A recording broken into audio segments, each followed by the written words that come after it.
Good morning and welcome to Coach's Corner. Today we're going to talk about flexibility.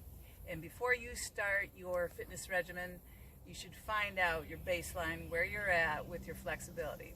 Okay, we're going to measure our flexibility of our hamstrings and our lower back area. Of course, with flexibility, this helps to reduce injuries and it helps to also make you perform better at your activities that you do, all your sports and different activities. So what we have here is a sit and reach tester box. If you don't have one of those, you can certainly set up something similar to that with a crate and putting a ruler on top of it, taping a ruler in on top.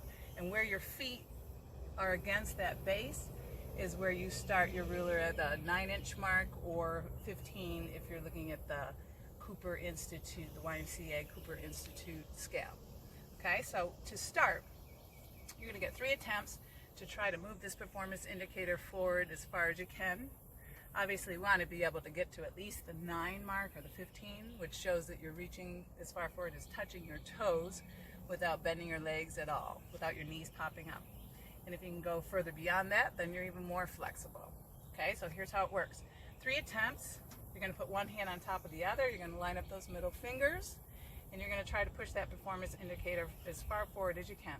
You're going to breathe in through your nose, out through your mouth, drop your head, and push forward nice and slowly and hold it.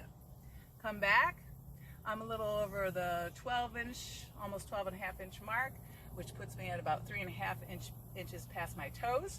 I'm going to get a second attempt. Breathe it in through your nose, out through your mouth, drop your head, and push again as far forward as you can. Now I'm closer to the 13 or a little over 13. Third attempt should be my final attempt, and I should be able to reach as far as I can. Again, measuring the flexibility of my hamstrings and my lower back. Breathing in, breathing out, and close to the 14-inch mark at that point. Now these are the mistakes, the things that wouldn't count while you're doing this. If you're doing this, you're pushing forward and you have one hand that reaches further than the other, that doesn't count. If you're doing this and you have a popping up of that leg and your leg doesn't stay down or both legs pop up as you're doing it, that doesn't count. If you do any kind of herky-jerky, what I call herky-jerky movements, and you push and you jab at it several times, that doesn't count. It has to be a nice slow motion, moving forward as slowly as you can and pausing and holding it there for just a second. Again, take a look at where you're at, your baseline, find out where that's at, and then continue to work on improving by stretching every day, staying fully hydrated, and doing your best every day.